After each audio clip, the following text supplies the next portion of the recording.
I want to give a special shout out of thanks to Mubi, the sponsor of the New York Film Festival Current section, and a double thanks to HBO, which is sponsoring NYFF feature docs and a presenting partner of NYFF Talks, of which tonight's event is one. And on that note, I'm so pleased to have you all joining me for this roundtable titled On Exergue on Documenta 14. Which is really inspired by and convened in celebration of the New York Film Festival current selection Exergue on Documenta 14, directed by Greek documentarian Dimitris Athiridis. This is a really extraordinary and epic document. This film, 14 hours of really close attention to the background and preparations and execution of the 2017 edition of Documenta in Kassel in Athens. The first third of the film screened last night, and the subsequent 2/3 will be screened tonight and tomorrow night at 7 p.m. I'm happy to say that we're offering free tickets to these screenings, which you can claim at the box office. It's just an incredibly watchable film, and I'd encourage you to check out even just a portion of it this week as part of this festival experience, because I think it provides insights into the workings of arts institutions that you might that might invite you to reflect on the institution of a festival in which you are seeing the film here. So that's just my little pitch to join us for these screenings. I'm happy to say that we have convened this incredible panel of experts to discuss both the film Exergue as well as Documenta 14 itself, the history of Documenta, its recent evolutions and sort of progresses or lack of progresses. And so I'm just going to say a few quick words about each of our panelists. First of all, we're very lucky to have Adam Szymczyk with us, who's the Artistic Director of Documenta 14 and is the star of the film. If you haven't seen the beginning of it yet, he's truly the sort of center and compass that drives and makes sense of this entire story. So we're really excited to have him here to speak with us, along with the director of the film, Dimitris Athiridis. And in addition, we're happy to welcome two New York-based guests who are contributing to the conversation, their expertise. First, Serubiri Moses, a curator, author, and professor who currently serves on the faculty of art history at Hunter College CUNY and is visiting faculty at the Center for Curatorial Studies, BARD. He's also the contributing editor of eFlux Journal and the author of the forthcoming book, Judith Namala, a novella, published by Kara.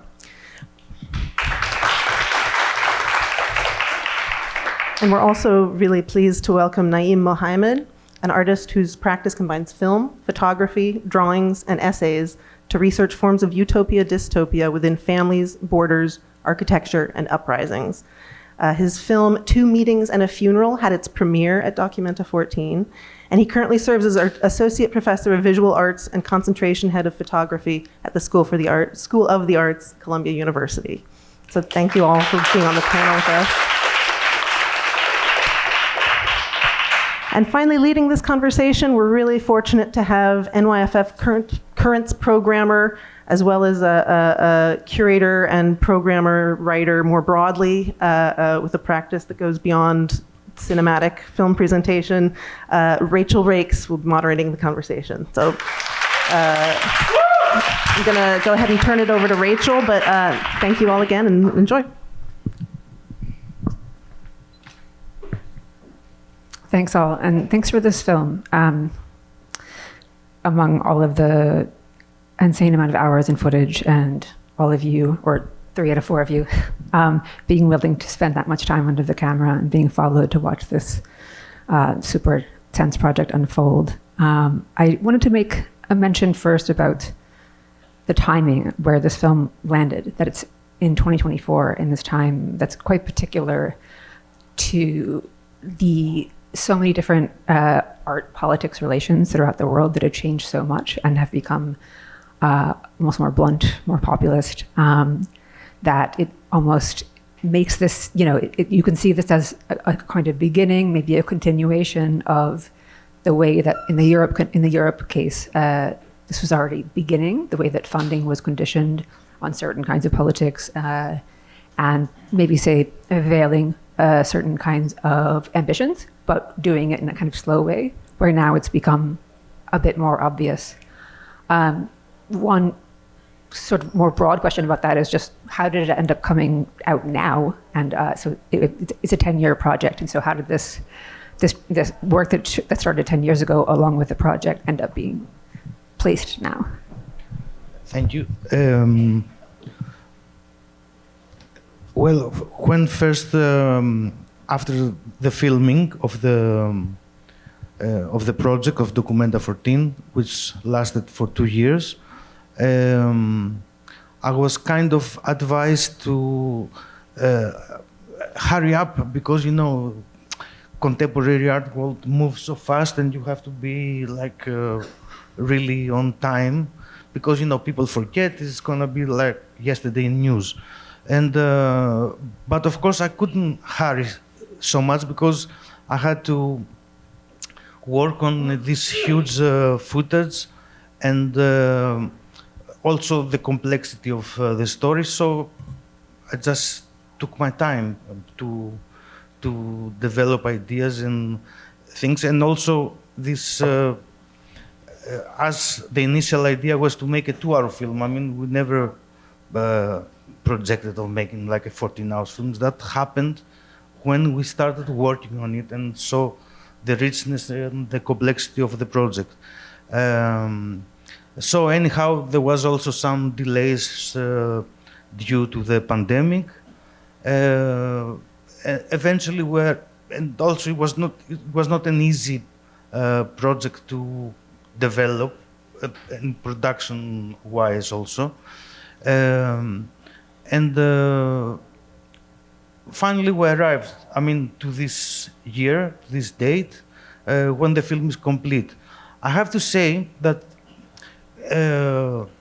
seeing the film and the stories and the topics that are discussed in the film, that in a way I'm happy that the film is still pertinent and relevant to what's happening. It's like in some ways prophetic, or you can see that the writing was on the wall at the time. And at the same time, I'm really sad because of that. Because when the film was made, there was this notion of hope to everybody who participated in that. And now I feel like we have come to a time that we almost abandon all hopes. So it was there already that you should abandon the hopes, and now it's the time to realize it. And I'm kind of sad about that. Sorry to bring the bad news.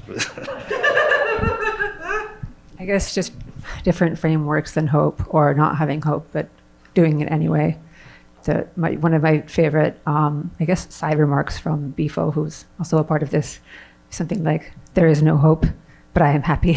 And I kind of go with that. I don't know if I'm happy, but there's no hope, but we keep fighting. Maybe, we find different constructs. Adam, I'm wondering if you could speak a little bit about how things, for me, this film feels, it feels like a map. It feels like I can see, as somebody maybe who has followed this version of the arts more closely, it feels like a map to the present, and maybe we can get into what's going on in the present later. But did you feel the writing on the wall then, and do you kind of see it that way?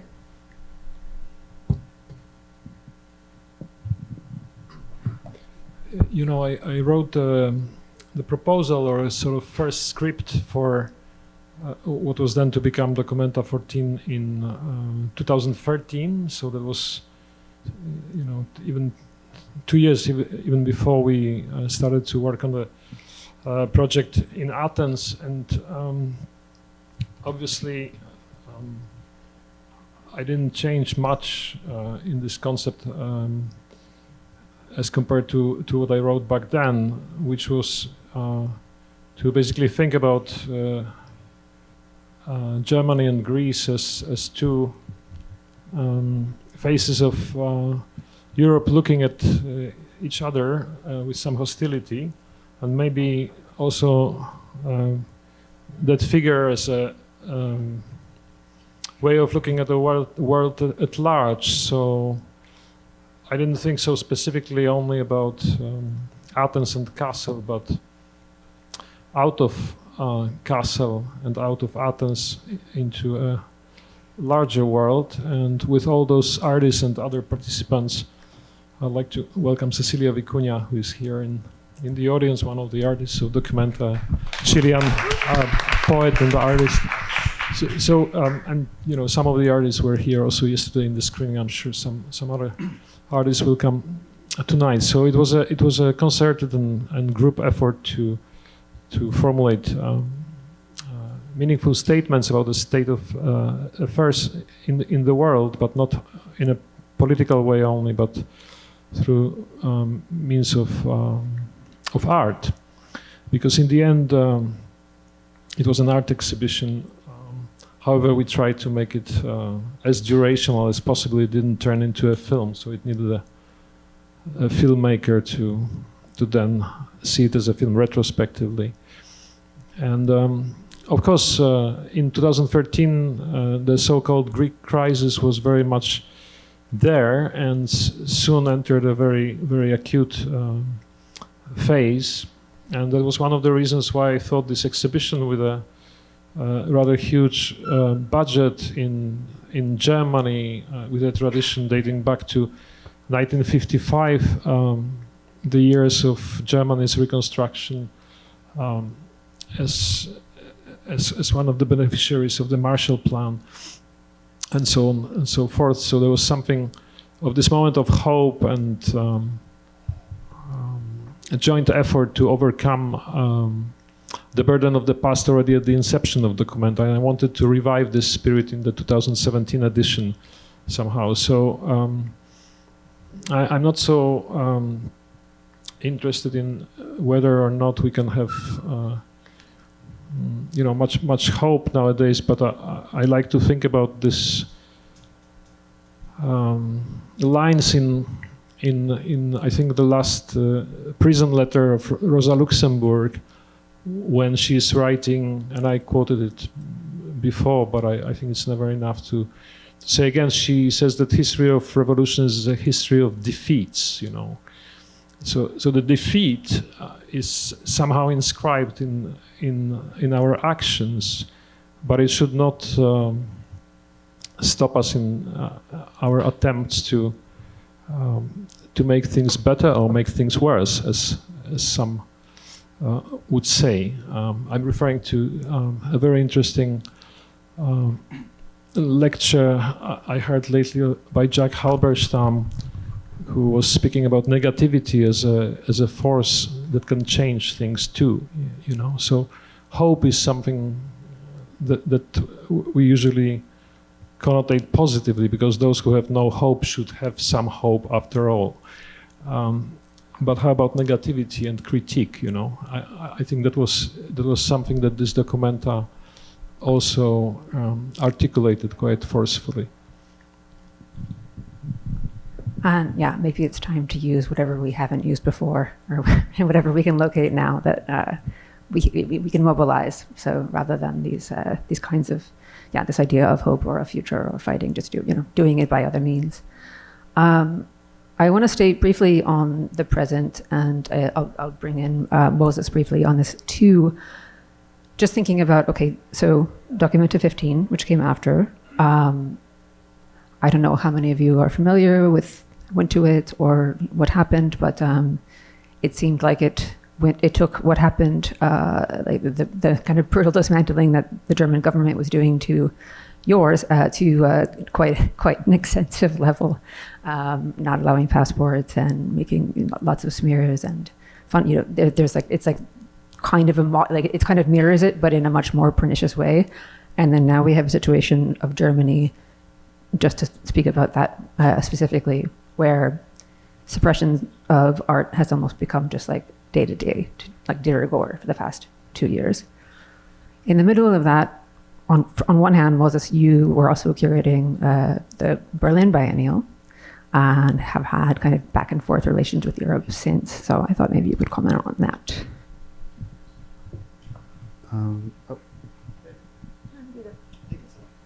Hi. So yeah, thanks. Really glad to be here. Thank you, Adam, and thank you, Dimitri, and thank you, Naeem, and of course, thank you, Rachael, a friend of mine. I think I also share your sadness, Dimitris. I feel like what Berlin Biennale taught me as a curator is that my being from the so-called global south, being from Uganda, being from a shithole country, as Donald Trump calls it, will always mean in the space of visual art and contemporary art that my work is negated, will always mean that I am completely unwelcome. And what we experienced with Berlin was so horrible because, you know, unlike your edition of Documenta, where the press was so angry about, you know, and the public as well, right, about Athens and the scale of the show. Ours was very modest, of course, you know, less than 5%, I think, of the budget of Documenta. But they were upset that we were black people, you know, and then they had all these articles in Süddeutsche Zeitung and Die Zeit about who this black gang is, you know, publishing our pictures and all of that. And it was absolutely horrifying. It was absolutely horrifying. Of course, that didn't stop in the press or wherever it is. It enters in the very place that you're working, right? Such that your whole way of working is influenced by how people perceive you as, you know. I think the other thing is that now living here in New York, I think it's this, I'm learning that it's a very similar thing for me, you know, the attitude towards foreigners, the attitude towards immigrants is getting just worse and worse and worse. Even within art realm to you? Absolutely. I think that the visual art and museum, you know, and film space, you know, like to be, you know, they think that they're left-minded and so on and so forth. We're not the right-wing people, but the very same kind of, how do you call it? Not just conservatism, but the very same kind of incendiary hatred of anything that is going to divert from what is considered accepted, you know, canonical, you know, is always going to be disliked. And I say that as somebody who has worked with museums here, who teaches in prominent, you know, institutions here. The hatred of someone like me who is coming, just for the mere fact of coming from some place like Uganda, right? It's kind of unfathomable, right? So I think when I watch the film, this is kind of, you know, it's almost as though like, wow, like these people experience so much pushback, you know, not only because of working with foreigners, but I'm saying on the accord of trying to do something in Kassel as well as in Athens. So again, thank you so much for having me here. And you also wanted to comment on that, yeah. Yeah, thank you, Rachael, for the question, and Moses for the opening relay of that idea. I was sitting here and looking at the audience and thinking of something that's about Documenta's historical frame and how the Global South interfaces with it, which I think is relevant. So when Adam was first introducing me to the idea for Documenta 14 and also this dual idea of Athens and Kassel, one of the first things he said, I remembered very clearly, he had already been researching the Documenta archive. He talked to me about Kassel being the main plaza being bifurcated in a particular way, so that rallies on the scale of what greeted Hitler, Kassel being the site of the second largest rally for him, that rallies of that scale could never happen again. It's architecturally impossible now to have a rally like that. And you have this moment of thinking, okay, you immediately connect it with what he said about the Marshall Plan, the way that Documenta is created in a way to answer the question of, after Auschwitz, what place is there of poetry? A giant every 5 years art exhibition that's supposed to recenter art discourse. But thinking about, post-1945, the end of World War II isn't just a crisis of reckoning for Europe. It's in a way also an opening for the global South, because all the colonies start falling apart after 45, starting, of course, famously with India, where the British are bankrupted by World War II and could no longer hold on to the jewel in the crown. So for those of us in the global South, we actually see the end of World War II as the beginning of active decolonization, one by one, each country liberating like dominoes. And so if you think about Documenta sitting on top of this structure, Europe trying to reimagine itself, the global South is also reimagining itself within this. And the thing I think about with the two Documentas before Adams, and just where I encountered them, so Documenta 12, Roger Bruegel gave a talk in Beirut at Homeworks, 2007 or so. And there was a clear sense that he had come to Beirut, so going back to learn from Beirut, to select perhaps from here. And he's sitting in a context where many of the talks are happening, events are happening in Arabic. So he presumably also needs a translator. Then you have Caroline's Documenta 13, where one of her sites of engagement was the Sharjah biennial as well as Afghanistan. So you can see that Documenta is trying to recenter itself away. And then you have Adam's Documenta, where one of the things that's not talked about so clearly is the roster of artists was very much global South, and even within Europe, very much on the periphery of Europe.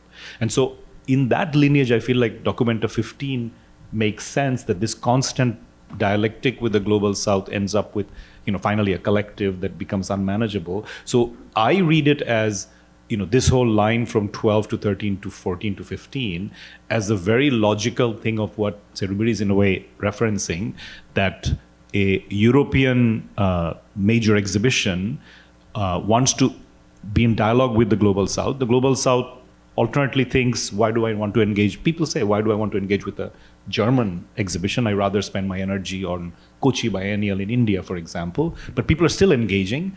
But the result of that engagement is increasing friction. And just as we experienced the, what's a German quincennial doing in Athens, we also started experiencing within that, for example, Olu Oguibe's monument in Kassel, there was a huge reaction from, so it's like an early rehearsal of what happens with the Berlin Biennale, grows with Documenta 15, and now we have a situation where, of course, the selection committee had to resign. So just to say that I don't see it necessarily as not hopeful, but I see it as logical, that when you're trying to come from a European space and take in the global South is also going to push back in ways that even the collapse or the traffic jam is the productive result.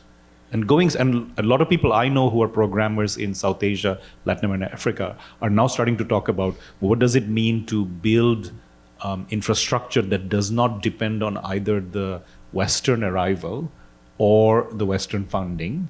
What would that look like? So that conversation, I think, also comes out of these kinds of conflicts. Also just Western valorization through contemporary art itself, right? So despite maybe the more obvious state politics with art within, just still sticking with Europe in the past years, we know that it's there are certain versions of this that have always been that way, right? So in terms of the global South, for as long as contemporary art has been, there has been an utilization, tokenization of the global South, instrumentalization, thank you. That is okayed by the West, and this kind of constant recycling of the recentering of the West, and there's something that kind of blew up in the last 10 years with that. And I'm not saying it's better. It's more that it's just showing itself, which could be interesting and actually maybe an opportunity if anyone wants to talk about that.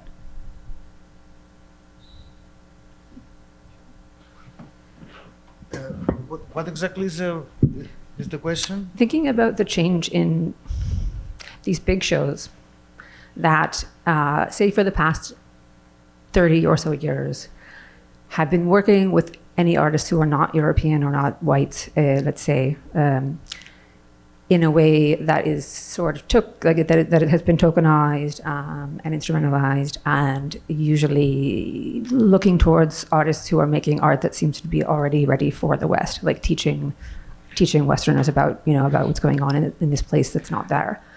Yes. To be honest, I think Adam can answer this question better than me, because I'm really not. It's for all of you, so anyone. Yeah, I mean, really, I think Adam has a very clear view on this I would topic. imagine. Adam, would you please answer this question? I mean, I'm really not an art historian, or I don't have this long perspective into the field to accurately answer it. We have an art historian there. We have. Yes, I was just speaking with this gentleman, Brad, the journalist, and saying I'm not an art historian precisely because even when you're qualified as an art historian in this place, and you're someone like me, you're told constantly that no, you're not. So I don't claim it, and I don't claim the idea of being curator either, because I think, I've been welcomed, but of course I'm told, sorry, we don't really need you here, we don't want you here. I think looking at the last, I've been looking a lot at the work of Okwi, for example, but and I know he was important for you, but as was Catherine David. What these two curators did is they focused on the public programming, and that means it's outside of the objects in the exhibition hall, and it's in convening people.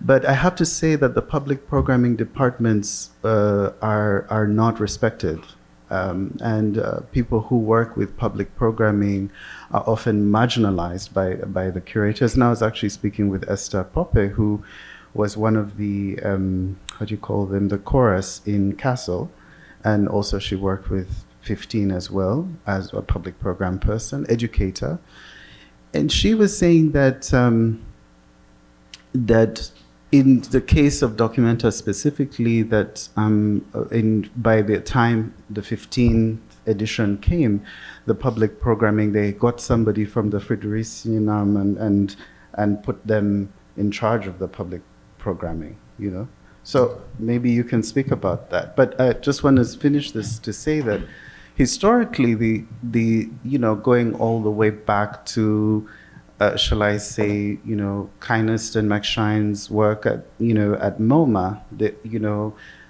there was an interest to work with artists, from Brazil, from other places. But I should say not without pushback, right? So this is not necessarily new. And those people, as I said, the curators like David and Enwezor, started to look at the public programming as a kind of like outlet, or as a kind of a loophole, where the exhibitions will not be judged so harshly for lacking what's in the West. Mm-hmm. Yeah. Yes, certainly there was some interest, maybe not only here with Kynast and McShine and the MoMA, but this inclusion of artists from non-Western European and not US was taking place, I think, within the framework of what was then defined even in a title of one exhibition as global conceptualism. So the precondition for inclusion was that the artists had to fit the parameters of what was defined as minimal conceptual art and similar phenomena here in the US in the late 60s, and similarly, although with I think greater diversity of positions taken in Europe around that time. while, for instance, we showed a lot of figurative painting by artists like El Hadji Si, for instance. We artists who work with symbols, with poetic language, with things that are not so clear cut, with abstraction. And at the same time, we did not use really this formal criteria of admission. I think what mattered to me and to all my colleagues, curators on this project, that were about, I suppose, 15 people in total, coming from all kinds of different contexts, was to bring the most intense and perhaps most overlooked or less seen, less heard practices from all over the place, without an ambition to represent everything, because this was not an encyclopedia. It was a very selective and incisive and in-depth attempt to show and embody a variety of practices which we thought at that time were underrepresented, while we also said that we don't want to represent, we don't want to be this authority that is there to introduce and represent. We wanted to enable maybe articulation of ideas, but we did not want to frame too much. We were hoping that the works will be complex enough to speak their truths. If you commission a sort of feature film project, you are hoping that you don't have to explain it in one-page text that you then put on the wall as a sort of museum explanation of the work, a wall text or something, but you hope that those who will come to see this film will enter a meaningful conversation with the work, and it will take time, and also that all those visitors will bring their own backgrounds into this conversation. So, which means that interpretation is always happening between those different inflections of meaning that are only brought into play by individual members of the so-called audience or visitors to the exhibition. So this is a huge and unknown part, and I would say an agency that each large exhibition brings, because these visitors' numbers look splendid, but we are not interested in numbers per se. If we have 800,000 visitors, what is interesting about it? They don't yet constitute a movement. But if you think about 800,000 individuals or small groups, that's getting a little more interesting, because you can think about all those individual histories that these people bring into the conversation. And I think that, yes, it indeed started with Documenta 10 of Catherine David and her program 100 Days, 100 Guests, which I think was much more diverse than the exhibition that she made, which was a little bit more, still bound to certain more European, I would say, paradigm, maybe specifically French, I don't know. But the public program was really fantastic, and then came the Documenta of Ocui Envesor, which, of course, for us, or for me when writing the proposal, and then for us in the making of the exhibition, was an unsurpassed example of decentralization of the exhibition, because Ocui's Documenta 11 unfolded in several platforms, and those platforms were taking place in Kinshasa, in Lagos, in New Delhi, in the island of Santa Lucia, and I think in Vienna, which was just one of the locations among several. So it also put Europe in the right perspective at that point. So of course, there was something to learn from this development of Documenta. In Documenta 14.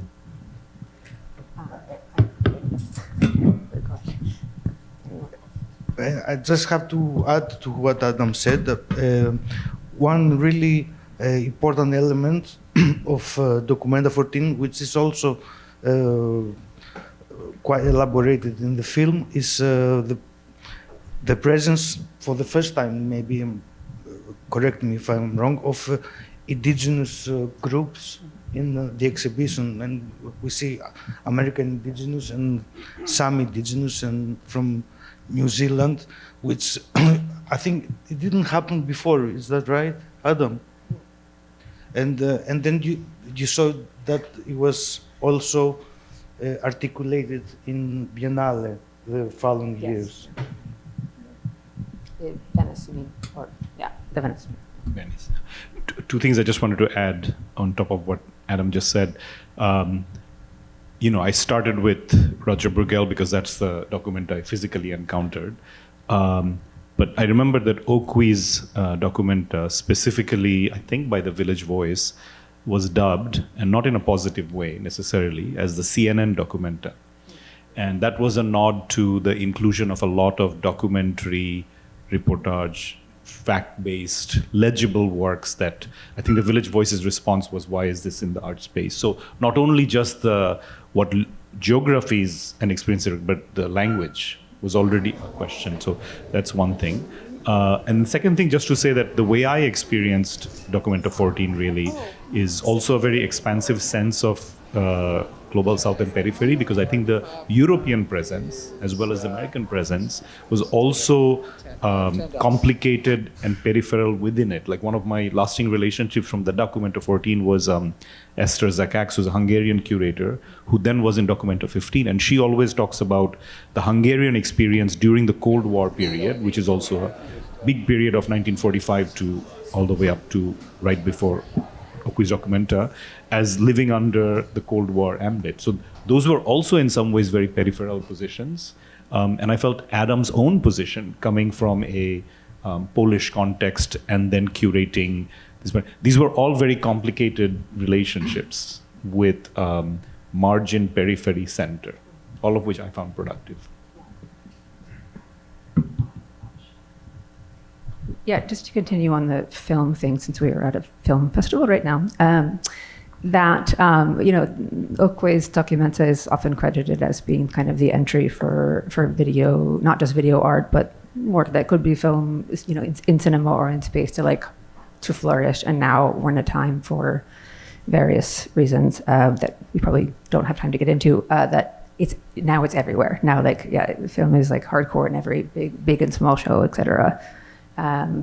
Did you see that as a turning point? I mean, your work is primarily moving image based, although in installation, was that? And I guess what were some advantages to that? I mean, aside from all of this, we're now at a point where it's not being associated with didacticism, but. I mean, for me, at least that Documenta 14, as also comes out in the film, I experienced it not only as a place where video, but it was very much a exhibition where I think it did not reward quick arrival. Anyone who planned a visit to Athens or Kassel based on the 2-day or 3-day model that was familiar from Venice Biennale would be frustrated by the fact that by the time you get to the venue that shows Lucien Casting-Taylor's film, which already takes 35-40 minutes to get to or whatever, and then you watch the film, your day is gone. So I think it was very deliberately programmed consciously to frustrate those who wanted a quick coming in and leaving. And that question of duration was very important for me as well. I thought it was productive for me to engage with that. How do you feel about it now? I mean, I might also ask the audience how you feel about that now too, but and Adam as well. It's an ongoing question of how much you want to mess with the audience, how much you believe that they can actually, or that they're willing to give to something that takes time. No, our intention was definitely not to upset the audience, or we don't think that much about the audience, to afford an idea of working towards making audience unhappy. Not at all. Actually, the intention was to it's a little bit like Dimitris' film, which is 14 hours or so. And exhibition is large, or rather vast, and you can make different pathways through the exhibition. So in the way you have multiplicity of exhibitions, depending on the viewer's capacity, interests, and so forth. So, for instance, there was no prescribed route through the exhibition that would be a kind of guarantee that you saw it all, you know. So certain type of curators and professionals who are sort of like jetting through biennials were probably slightly disappointed because they might have got a feeling that they haven't seen everything, but still they always seem to sound like as if they saw everything in 3 hours, which to me is a sheer impossibility with like any exhibition, including mid-career retrospective of an individual artist, you know, which sometimes needs more than 2 hours because we are dealing with someone's life, for instance, you know, like a whole biography. And this demand for compression and extremely fast sort of, you know, ticking boxes and kind of like locating the work. Okay, I know the work of Naeem Mohaiemen. That's what he did now. I saw maybe 5 minutes of his 1 hour and a half documentary. I know, of course, not many people can spend days in exhibitions, but as an idea, this exhibition is planned or conceived for a viewer or viewers who can take a lot of time, or at least who can imagine a possibility that there is a world in which we have time, you know. So it's like going back to this seminal work by David Lamelas, who was also part of Documenta 14, and this work is called Time as Activity. You know, so time is not just something that is passing, and therefore, you know, there's certain passivity implied, but time can be seen as activity. And I think Lamelas pointed to this understanding of time when he, around the year 1970, shortly before, shot those incredibly boring observational films about some fragment of reality in, I don't know, Düsseldorf or elsewhere, where he basically like filmed something for, you know, just giving us time to kind of a little slow down and look at things, you know. So yeah, it was more in this direction that the idea of including durational works in the show. I just wanted to add something, maybe slightly about the film, not so much about the notion of watching, and I love the space that Adam, that your team showed Naeem's film. I went there and it was just the most beautiful building, and getting lost in that building and forgetting that time was passing by was like one of my most pleasurable moments of that documenta. But there's a point in the film when the CEO of Documenta, Annette, I forget her name, Annette is meeting with the head of the art school in Athens, and they are sitting on a table, and it is one of the most intense moments in that film. I mean, for me, knowing, you know, what is actually going on in that negotiation, what does this mean to, you know, ultimately, and she's telling him that I'm here and I'm open to negotiate, or to this is a first step or a first moment, and it says everything. It's kind of says everything about, you know, what it means to have Documenta in Athens, and also it says everything about then what failed, right? Because it kind of is just one moment when they're sitting at the table, kind of seemingly, you know, observing each other, thinking, you know, maybe this could work, maybe this could not work. And then we see what happens. We actually see, as the film unfolds, what actually happens. So. And to go back to the film, I guess 2 questions. Maybe you had an idea that there was going to be some spice or controversy before this began. And why did you start? Why did you decide to take this project on in the first place? Is part 1? No, I started this project when I met Adam. I always start with characters, with character-centered narrations. So my ambition was not to make a film about documenta. I was interested in the character and his what he wanted to do, which I found like really amazing. I mean, to meet a guy that he's going to organize the biggest art exhibition in the world, it's like the beginning of a very good storytelling. That's how I started. And you said before that it was going to be 2 hours, and now it's 14. But it's I mean, it's a series, right? Like for me and many people I know who also have loved the film, it's somehow bingeable, and like it has this great narrative pace, and like and these like you can watch like one or two or three pieces at a time, as we're doing here. And I'm super curious about how you decided on that. Well, you can call it a series. I mean, because it's a large format and you can see it in chapters. But it was not produced as a series in the first place. I mean, it was not scripted. It was purely observational. I mean, the first approach. Now, I feel like what Adam said about the long formats. I'm kind of envy of writers. I mean, when a writer writes a book, he's not writing like 100 pages or 200 pages of. He writes what he has to write. I mean, if there is content to be developed, or so. Somehow I didn't decide on the length of the film.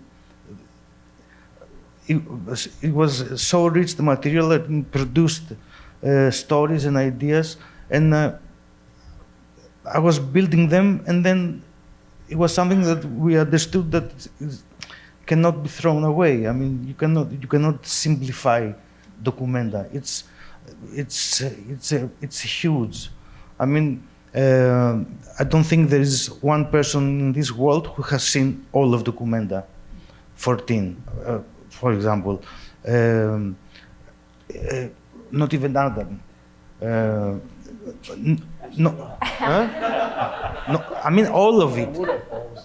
Yeah. Maybe you, I don't know. No, I didn't see. I mean, it's also all I could see, physically. It's so huge. I mean, even 14 hours is not enough to show everything. It's I was more focused on the character and, of course, his work. Yeah, I mean, the focus is on our work. There's a number of people involved, and I'm trying to moderate this work, trying to kind of navigate this super heterogeneous group into some kind of idea as I had it from the beginning. But as we move on with the project, the idea undergoes significant modifications, because each person entering, both curators and artists, is changing the script of the show slightly. So we arrived at somewhere where we didn't really, I could not imagine what this exhibition would become at the outset. I had the general framework, I had this structural idea of division or interplay of of two cities, and all the tales that come from this idea of two cities. It's very, it's very evocative of. But I was just thinking about the format of your film, and also this impossible format of documenta that is sort of perpetuated very stubbornly, and right now it seems to have arrived into some kind of impasse, maybe not a dead end, but a kind of like moment of crisis, which is promising. And what I like about this film here is that it kind of completely breaks the idea of monoblock. As when you think about the attempt of Peter Watkins to kind of practically break the monoblock, which is like this kind of TV formatting of documentaries which I don't remember. It is 50 something minutes probably. And Watkins writes, a sort of polemic with this Monoform. monoform or monoblock. Yes, monoblock is a chair, I think, and monoform is is a format or length of a standard TV documentary that Watkins destroys completely with a film like, for instance, La Commune. And La Commune is a film that is screened in a performative way, and that was for me also one of the many lessons that I took from cinema, or rather how cinema is staged, because it is not only about doing with the prescribed length of the film, but it's also getting rid of this idea, which I think was mentioned yesterday in the film, that the cinema apparently offers you this perfect abstract space, and it ceases to exist once the film is over and you have to leave the room. So the cinema, according to some, only exists when you are sitting in the room and you are watching the film. Well, watching La Commune of Peter Watkins is not exactly that, because in the middle of the film or at some intervals you have breaks where you meet the actors and producers of the film who are sitting there with you and who brought you the film, because they are also distributing the film. So they founded an association for distribution of that particular film, in which they played, having come from those neighborhoods that were, more conservative neighborhoods and sort of more, red quarters of the city of Paris, to then play in Peter Watkins' project and then take over the production while the film was being shot, and then the well-known story, which ends in cinema rooms and in museums, perhaps, where this film is screened, always in conversation with the audience. So there's kind of like extension of the script to each situation when this film is, I would say, enacted or not so much presented, but enacted. Yeah. So yeah. I can't not talk about Peter Watkins when brought up, but there's something about the film festival that actually also limits the festival is supposed to be, or film cinema in general, it is a public programming already, right? So you don't typically, except for moments like these, have lengthier moments to really expand on what was happening in the context. It's a 20-minute Q&A, et cetera, and I was thinking about basically for 2 years after La Commune, Watkins has said no to every single festival who's invited him, because he insists that basically the conversation after has to be as long as whatever is being shown, and it deserves that, and it deserves that space. And so I was curious about the kind of affordances of the art space versus the film space in that way too. Yeah, I think this is what I love about this film and your documenta. I think there is just so much emphasis on, the way that, I know it was so shocking to me, Dimitri, looking at Paul Preciado arguing with the other curators about I don't know, terms that are, more or less, I don't know, kind of banal, right? Seeing the fracturing along lines of different intellectual traditions, people who come from different countries and see the same word in a very different way. It was just wow, no one ever sees this, and also just how ordinary the life of a curator is, there's nothing special about being in a room discussing artists, but I think it just gives this window about this was the moment where music and musicality and the whole notion of the chorus and the Greek chorus becomes such a central part of how these people are thinking, the curators, and it was just so special to see that, and it just reminded me also as an exhibition maker or as an organizer who likes to work as well with the public program, that it's it's possible, you can still do stuff with the public program. It's not dead, you know? And I think that if anything, I think this film really gives a window in how special that whole educational aspect of it is. Of course, even thinking about Athens and the art school, you know, it does. I would like to add to what you said. One thing that actually was very interesting for me was to see this group of curators in some of not very initial meetings that they were trying to produce like a common language, which is actually also like trying to produce a collectivity. Of course, Documenta 15 is the first one who is supposed to have this curated by a collective, but in fact, Documenta 14 was the first ad hoc collective. I mean, they were improvising collectivity at the moment, which was really interesting to see these discussions, which actually I found fascinating. Paul is a great thinker, and but also like Pierre Balblanc, who brought, as he says also in the film, not that he's not coming from the speech, he comes from the body. So he was bringing another aspect, and it was so. I mean, Documenta 14 supposedly had an artistic director, which was Adam, and he was also responsible and accountable for everything.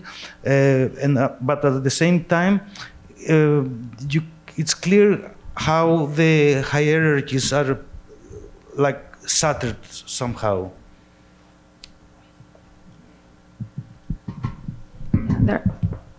There are many. I think I should open it up, but I'll ask one question while you get ready.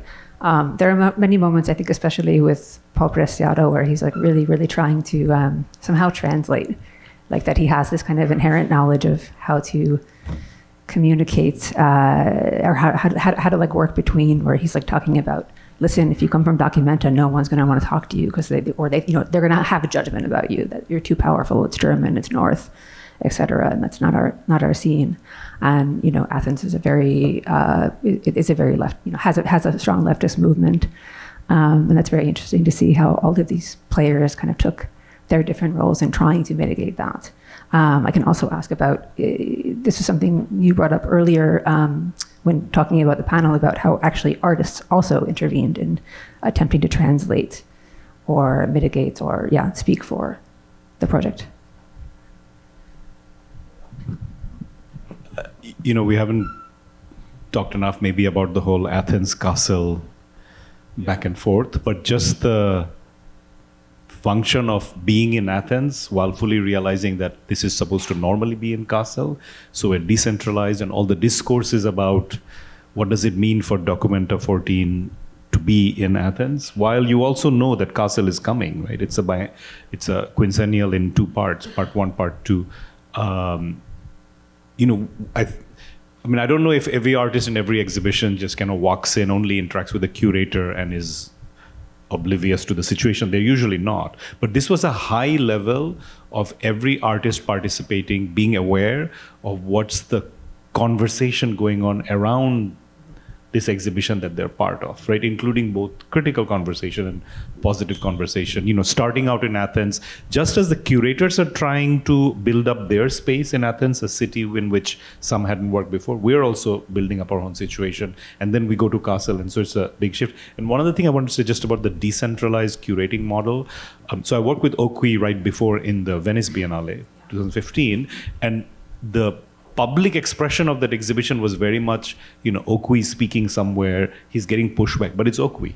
He has a team under him, but everybody's challenging Okui, getting a response from Okui. And I remember the opening event in Athens, Adam gets up and speaks for a few minutes, and I don't know what to expect. All the artists were on stage. So there's rows of chairs, they're the curators, then every artist is on stage. Adam speaks for a little bit, and then every curator that's involved is speaking. And I remember sort of because we don't know in advance what's going to happen. It's like, oh, is everyone going to speak? And sure enough, almost everyone speaks, right? And then I think it's significant that many of those curators that work with the team are all also now in charge of exhibitions or spaces, etc. So there was a sort of there was an afterlife that's long beyond 2017.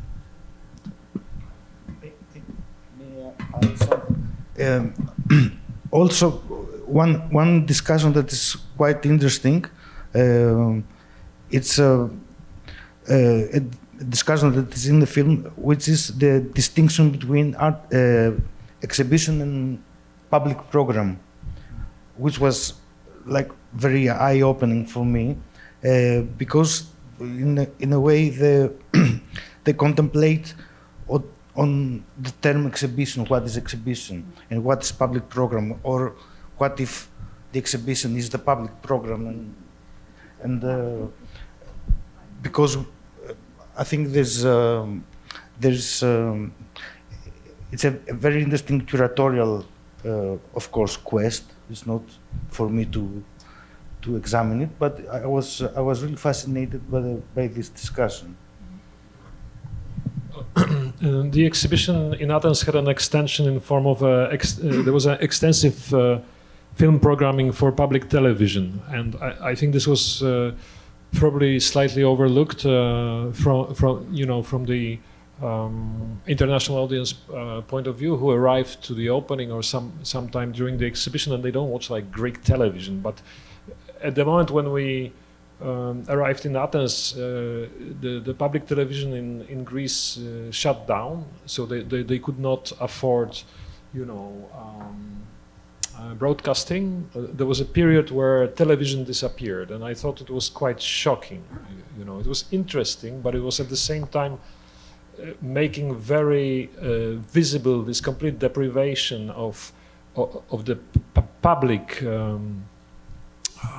sphere in Greece at that time, caused by austerity measures imposed into Greece, and the crisis that... It was political. Yeah, everything is political, but the television went off air, and then we wanted to do something, so we had negotiations with ERT, with public Greek television, and I think on ERT 2, or was a second channel. Yes. We had this program of I don't know how many, like 40 evenings, where we basically went on. We had projects on television ranging from documentaries to films of Jonas Mekas to anything. Like it was a dream program over several weeks, because it was once a week. In the duration of the exhibition in Athens, and I think even after or before, so it did not exactly coincide with the exhibition. It started sort of earlier, right? And so we had this part which we called, it's on our website only. It's called public television. As if television wasn't public. Television is by definition public.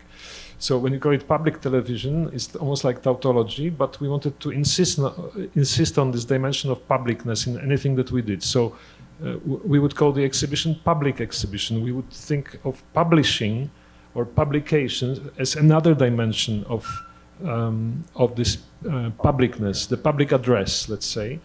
So in that sense, we made no distinctions between public program and the rest. These were different aspects or facets or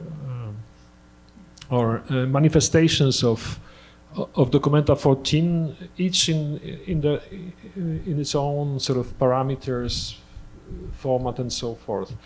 But they were all equally important, including the commissioned sound projects, radio, or rather radio stations that we activated in different places around the globe. I think in several locations we had local radio stations who we commissioned to do their own programming for us, and we did not, which was also very important, the renouncing of curatorial control over certain sections of the project. So in a way, at the point when we would decide to to invite a partner organization or institution or individuals operating from somewhere. We would give them.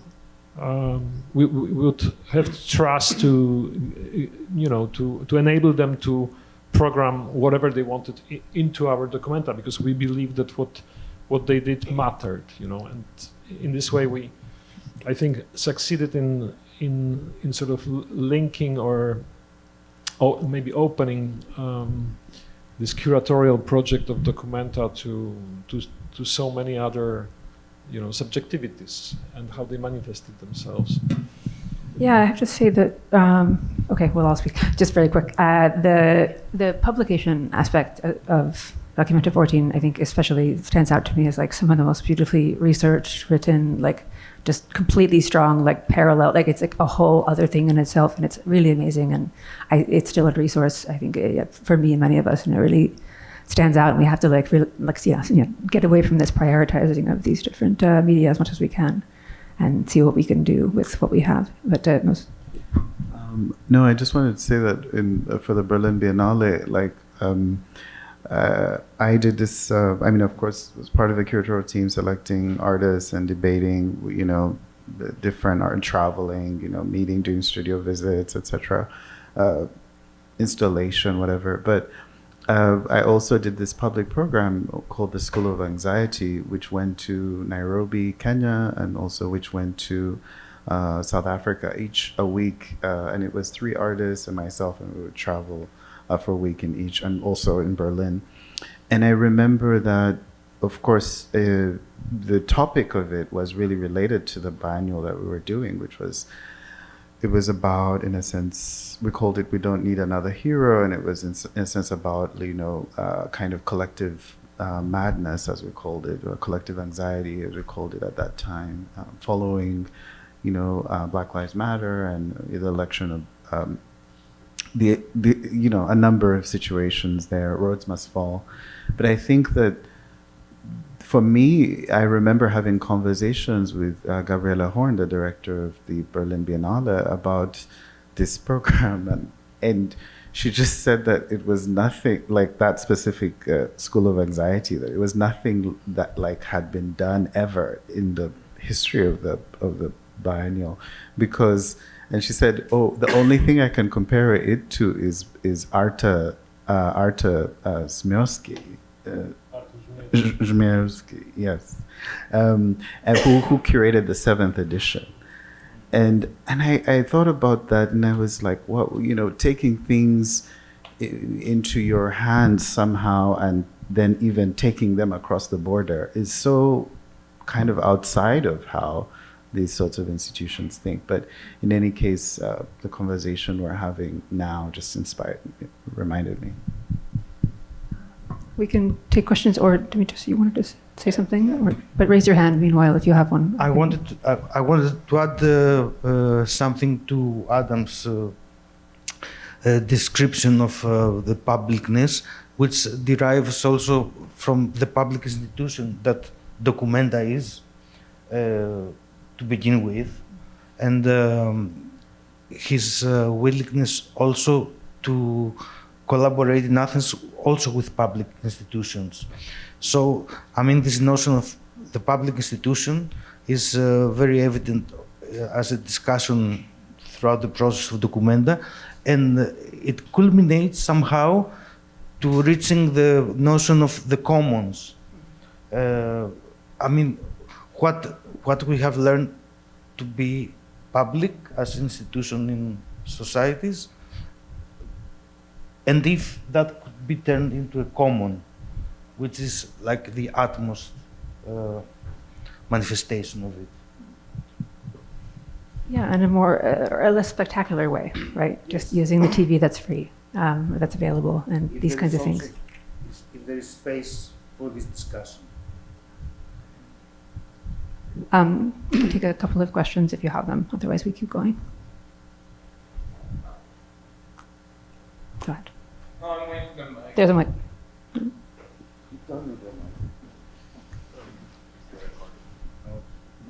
As you mentioned earlier that you do not care if there's like 800,000 visitors. So for each of you, what will you determine an exhibition successful?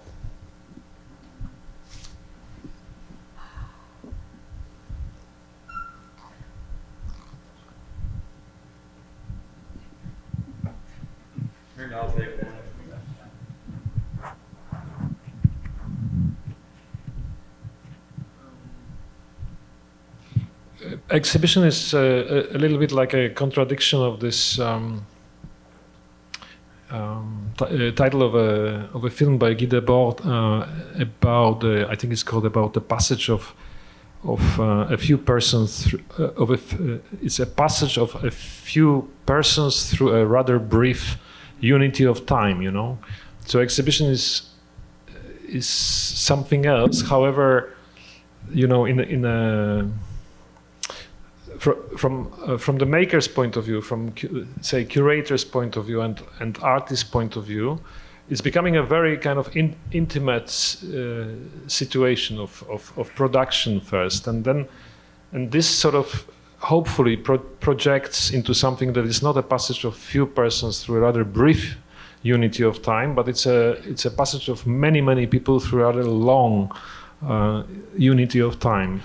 You know, so it starts like in Debord's film, you know, sitting in cafes and debating and thinking, you know, revolutions and so on. Everything fails, of course, but then in the end, exhibition happens, and it's much more than, you know, there is a kind of serendipity about it. You know, you get much more than you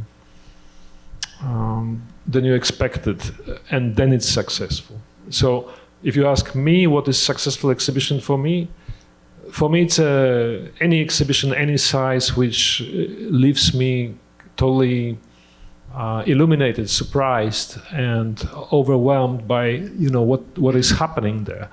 And it's definitely not an exhibition where I can say, yes, this is exactly how I wanted it to be, and, you know, the audience is reacting very positively. The press is good, you know. So. Yeah, I could describe it this way. Even as ostensible failures, even though curatorial work is largely boring and bureaucratic, sure, there is a sense that, similar to artwork, it distributes its meaning, its success, or its ideas over a much longer time and in many different ways. This idea of like indirect action, say from Claude Cahun, and yeah, I guess, yeah, we see what we can pick up at different times with that, but just one thing that I experienced. So with many exhibitions, biennials especially, you encounter a city and a country very intensively for this short period. You build up, you might even do something site specific. The exhibition ends, you go back to your own, whichever city you live in. And then after a year or two, it seems like a dream that happened. There's not always a residue and an afterlife and echoes. Perhaps because it's every 5 years, perhaps because this one was 2 cities, perhaps because it was so sprawling in the sense that, you know, I first met Adam in 2014. So for me, it went from 14 all the way to the end of 17. And I think for many others as well, it was a multi-year engagement. And then also having to make sense of Athens to Kassel. That's a very important part of the whole process. It didn't stop for me. So I worked with Rakes, who I mentioned, Hungarian curator, who I first encountered at Documenta 14. Then she was in 15. And then we specifically did a book that came out of what we felt. We did a book called Solidarity Must Be Defended, whose opening intro is the idea of the possibility, but also the risks of transnational solidarity, which is the possibility of misrecognition. You arrive in a new context, you have to learn it quickly, but you're not off there, and yet you have to care. And that's in a way, many of us, we encountered Greece in that way. We really got to know Greece, but in some ways, we didn't know it, and we navigated various kinds of complications. Adam knows this very well, the complications of being a German exhibition arriving in Greece after the crisis, in which part of the Greece populace also blamed the German state for being the part of the EU that withheld, right? And then that trickles down to an exhibition. So we very much encountered non-resolution and thinking we know a place really well or have gone, and then finding that you don't, and then having to, if you've made a project that's not off the space, then maybe it's okay, you're anyway some sort of spaceship landing there. But if you're trying to work within the space, as this exhibition very much encouraged, then you're constantly running into the problem of translation, misrecognition. So I just felt like the residues haunted us for a long time, which again, not to be a broken record about it, it was different, so it kept pursuing us in a way that was almost like you had belonged to this university, a organization, and then it was time to end. And move on to your next project, whatever that might be. There were ways that the tentacles, the residue, wouldn't let you leave. And it's also very, in some strange ways, against the flow of contemporary art, where it's all about efficiency. You have your allocated time, you finish, you move on to the next exhibition. This was a structure that wouldn't let you finish, at least as I encountered it. Go ahead. I think for me, the question takes me back to 2014 and specifically to the Dakar Biennale in Senegal. And this was it's a biennale from time to time that's always been, attacked by all kinds of people, artists and curators and critics for failing in many ways. But I met so many people there who I continue to meet, year after year after year, and it's not that I have deep, profound connections with them, but these are people from places, that I'm not often there, but I happen to meet those people in Dakar, right? And then to have the opportunity to have conversations that were kind of charged because of the energy of that specific edition curated by Smooth Ugochukwu, who is the leader of the curatorial team, with Eliza Tangana and a third curator whose name I'm forgetting. Sorry about that. But it kind of is a space, for me at least, I remember, and I think of that as like the success of what an exhibition is, where you actually, not that you're creating friendships or relationships, but you have enough meaningful conversations that like 5 years from now, you can meet the same person and be like, oh my God, I saw you at that biennial 5 years ago and we had that really great. And it happens to me, it has happened to me a number of times because of the biennial in Senegal. And these things become programs and books and works too. We have to begin closing up, and I wanted to maybe ask each of you, and maybe I have something to say myself about like from your position, where you feel like things are going, whether that's position is geographical, identitarian, what you're doing, how you feel about arts politics, where they're going, what's possible, what's not possible, what goes from here. Maybe we'll start with Moses and then. As I said, I think, Dimitris' film really shows a very grim picture and actually something that makes us confront the reality. In this country, we talk a lot about inclusion and diversity, but it's bullshit. There is so much hatred for people who are trying to do things that are kind of just randomly outside of what's expected, And so my position is not, I think I agree very much with Dimitris' film, the realism of that, the kind of just showing us just how difficult it is to negotiate with people just, across borders, right? But at the same time, I think that I also really profoundly believe in and sadly, I'm also sentimental about the power of art and poetry. So I feel very much that there is something lasting within that, and if we can continue to either produce, spaces in which certain things can be seen, or to gather people together around those things, I think personally, I think that's worth it.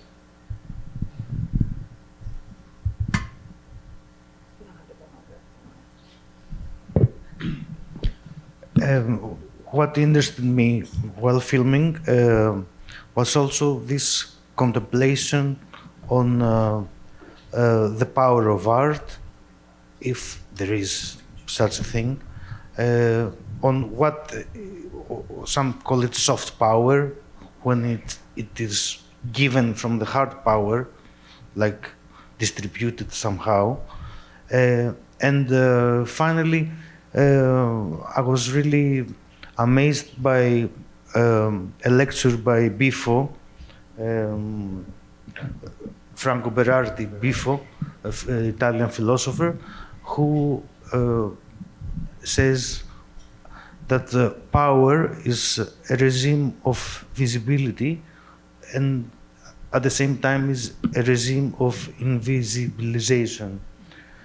So, and what we are experiencing lately is this invisibilization process that is happening. People get deplatformed or silenced, or which is again not very hopeful, but we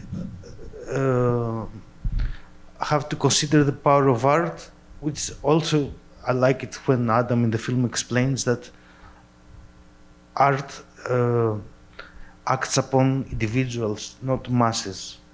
So it's like a very individual experience, and of course artists should continue to produce art because we have to act upon individuals.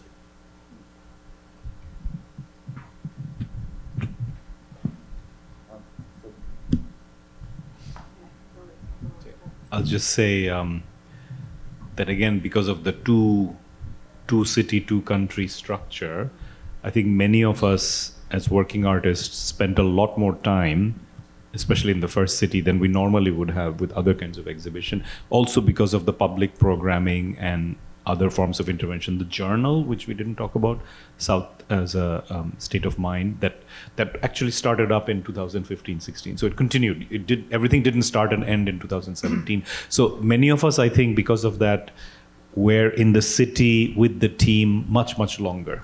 Actually, in my case, over 2.5 years. And you also saw the team changing, people adding, moving, etc. And one of the things that it personally did for me, which I found very helpful, is that it demystified the process. Just as Dimitris's camera was given extraordinary amount of access into meetings where typically people would not want all that to be seen, but his camera had unfiltered access. We had some level of unfiltered engagement with the project as it kept changing, its ups and downs. I encountered it as not a situation where curators and programmers were necessarily trying to hide the bumps either. We were all imbricated in it. And I think that was helpful for me personally, because I had encountered many other exhibitions before that where it's not even about hierarchy. It's very much about this magical, mystical spell that you're supposed to stay with, where nobody really understands how things happen, the mechanics of how things happen, how things might not fully work out, and you have to find new solutions. So it was very, I'm not trying to be Pollyanna-ish about it, it was very real with all the complications that's involved in a real process. And I think therefore, the fact that, when I was watching the film, I remember thinking, there was no point when he was asked to leave the room because something really complicated was being discussed and maybe that shouldn't be recorded. It was part of the deal that was unfiltered access for the film. So the film is also a metaphor, I think, for me, for how we encounter an exhibition in all of it, including the parts that are mystified and kept away from the people making the work sometimes.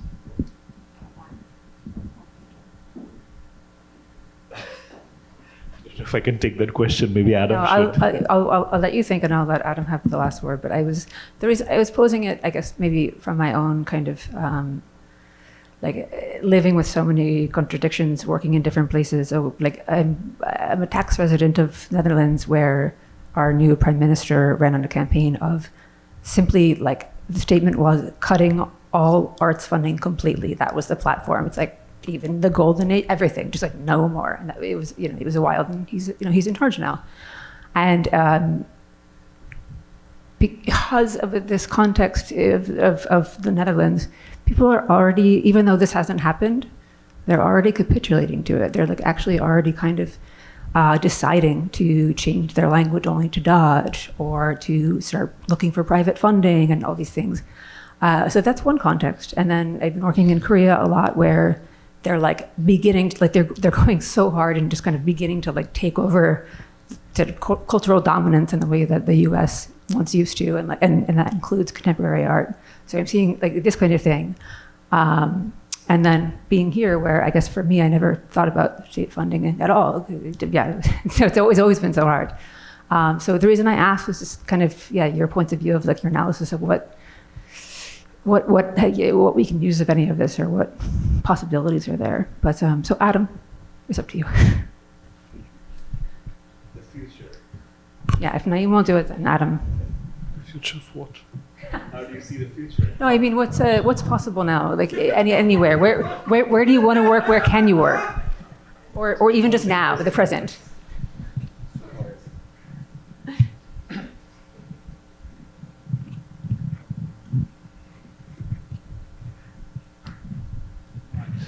I don't really feel like I don't have any coherent narration to present about the future. I think at the moment we are very uncertain, about futures in different places around the globe, but were we less uncertain back then when we were working on the show, or at any time historically? I can't think of a period that would be about sort of unmitigated prosperity and hope.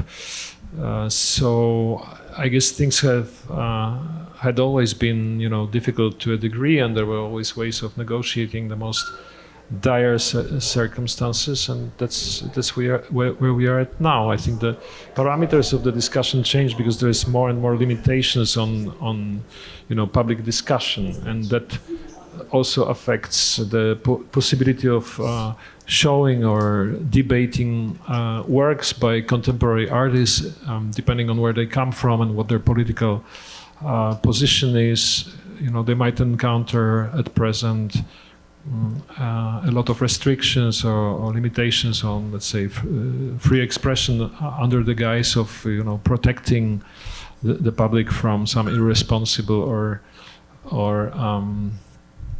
just unwanted kind of statements, like it's happening a lot in Germany, and maybe it's happening elsewhere. There is a lot of things that get forbidden. You cannot speak freely anymore on certain topics in Germany. The recent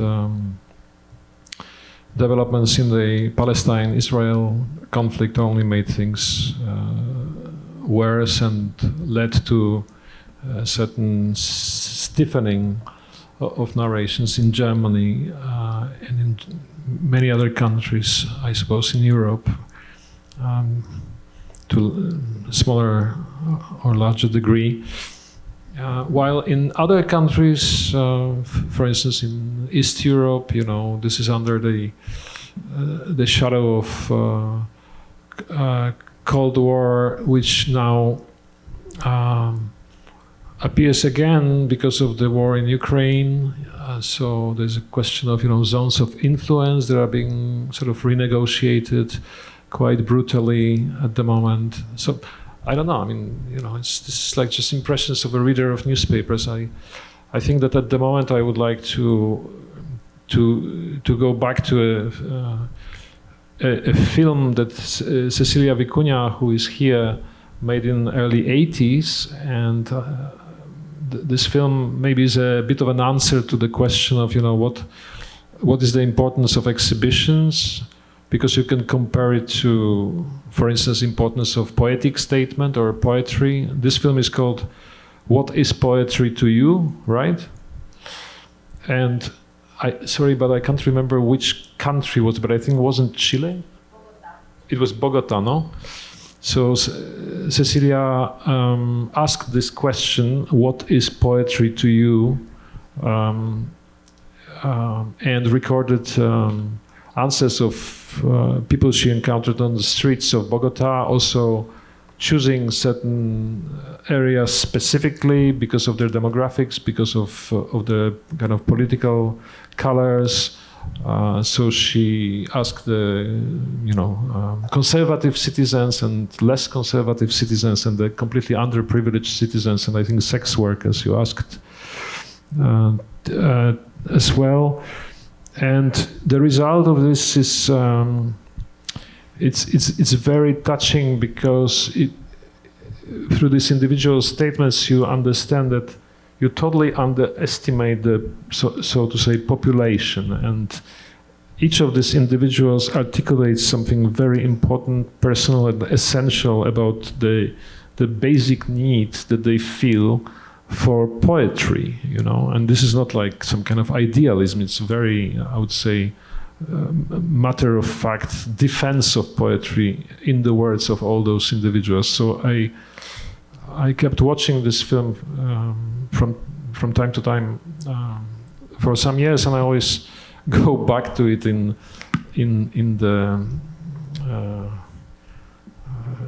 the meager time when in the time, because this question was asked by the German poet Hölderlin, who once